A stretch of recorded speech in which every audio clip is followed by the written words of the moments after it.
Well, the first Democrat has finally entered the 2026 Florida Gubernatorial Election to replace Governor Ron DeSantis in 2026. A former Republican Congressman, David Jolly, has just announced that he is running for Florida's governor in 2026, but not as a Republican, as a Democrat.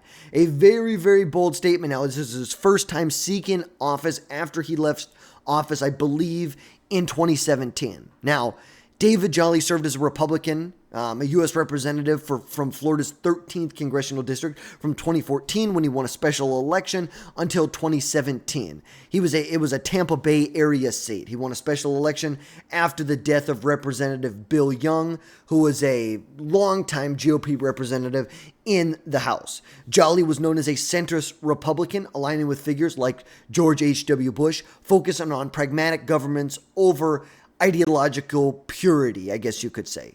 Now, his time in Congress was very, very short. He lost his seat in 2016 to Charlie Crist, who is another ex-Republican who flipped the seat to Democrat and ran for governor in 2022, only to lose to Ron DeSantis by a pretty horrid margin. I believe he lost by 20 points. Yeah, Charlie Crist, the former Republican governor, lost a re-election bid. Obviously, it was out of sequence. It was non-consecutive terms, would have been non-consecutive terms, but he lost that election to Ron DeSantis. Now, David Jolly left the GOP in 2018, citing really discomfort with the party's direction under Donald Trump. He went on to be an independent, then a registered Democrat, and eventually launching his Florida's 2026 political committee. Now, since leaving Congress, he has been a very, very vocal critic of Donald Trump, the Trump administration, and the Republican Party on MSNBC, raising questions about his consistency and whether, is this a principled shift? Is this a political opportunity that's presenting itself? What exactly are we looking at here? But ultimately, David Jolly is running in this election here. Now, Jolly announced his gubernatorial run on June 5th, positioned himself as the first major Democrat to enter the race for the gubernatorial election. Right now, he's the only declared Democrat right now.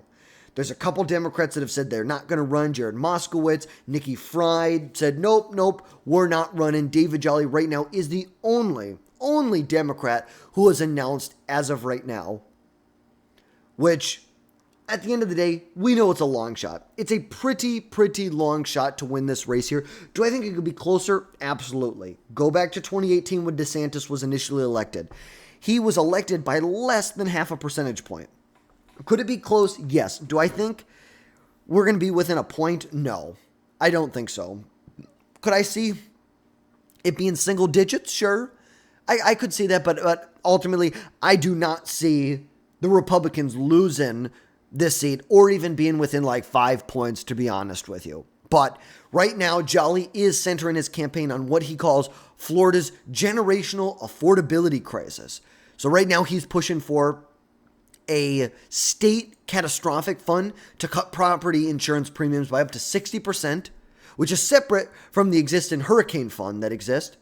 Reinvesting in public education and fixing the school choice voucher program with a focus on raising teacher pay, expanded Medicaid for low-income Florida residents, and restoring Roe v. Wade protections in the state. When it comes to gun safety laws, campaign finance reform, and streamlining immigration processes, whatever that's supposed to mean. It's like, you want to reduce insurance? Okay. Florida has a great program when it comes to school choice. I don't think that's something you're going to want to mess with. Republicans are popular in the state for a reason, but I'll just give it to you. Jolly is arguing that Republicans in Tallahassee have overreached when it comes to culture wars, alienated moderates and independents, and he believes 2026 could be a change election despite Florida's GOP dominance. Really? You think that independents and moderates think he's overreaching? I think the 2022 and 2024 election results say a little differently, but okay. But obviously on the Republican side, you have critics like Representative Byron Donalds, who's a Trump-endorsed GOP frontrunner, who has basically called him Charlie Crist 2.0, which he basically is. He was a Republican, he left the party, he's going to run, he's going to get demolished.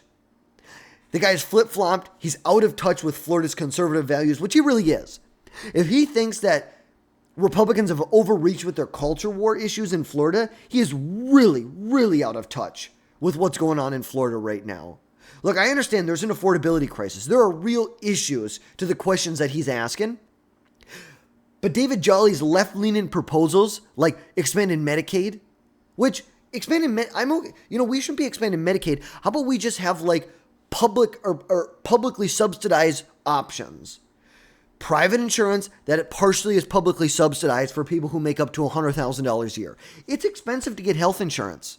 It is.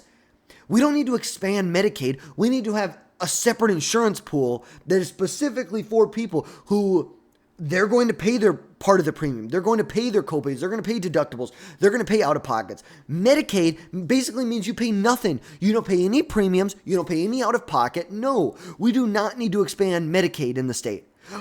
Great, let's have a healthcare option for people who make up to $150,000, $100,000 a year. But expanding Medicaid is not the option. It's just not it. It simply is not it. You're very out of touch. Now, Florida has not elected a Democrat governor since 1994. In the GOP, they hold every statewide office with supermajorities in the legislature. Now, and Republicans have out-registered Democrats for 7 straight years. They currently have a 1.2 million voter gap as of 2025 right now. Other candidates in the race include Representative Byron Donalds, like we said, endorsed by Trump. And people like Senator Jason Pizzo, who's a former Democrat, might be running as an independent, which could split the anti-Trump, anti-GOP vote, which the GOP would automatically win then. But Jolly has admitted he will be outraised by Republicans, but expects support from national and state Democrat donors and banking on moderates and disaffected Republicans to bridge this gap to win an election. Florida's GOP should just totally dismiss this. This guy lives in fantasy land.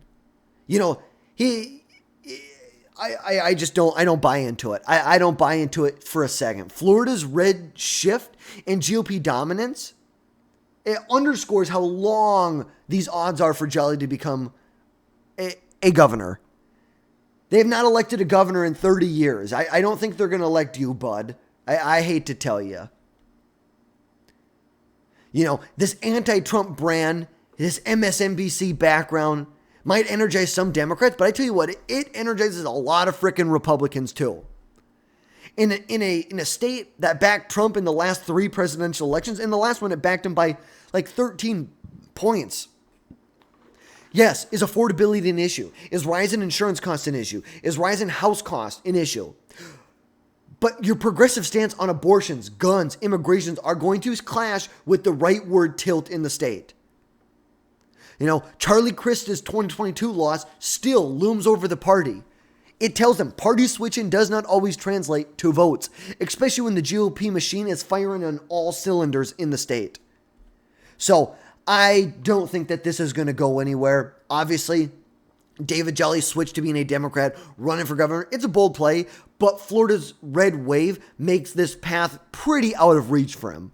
Now, will his affordability message break through, or will he just be another ex-Republican who can't crack the GOP's grip on the state? Let me know your thoughts down below in the comments. Can Jolly pull this off, or is Florida just too red for the Democrats in 2026?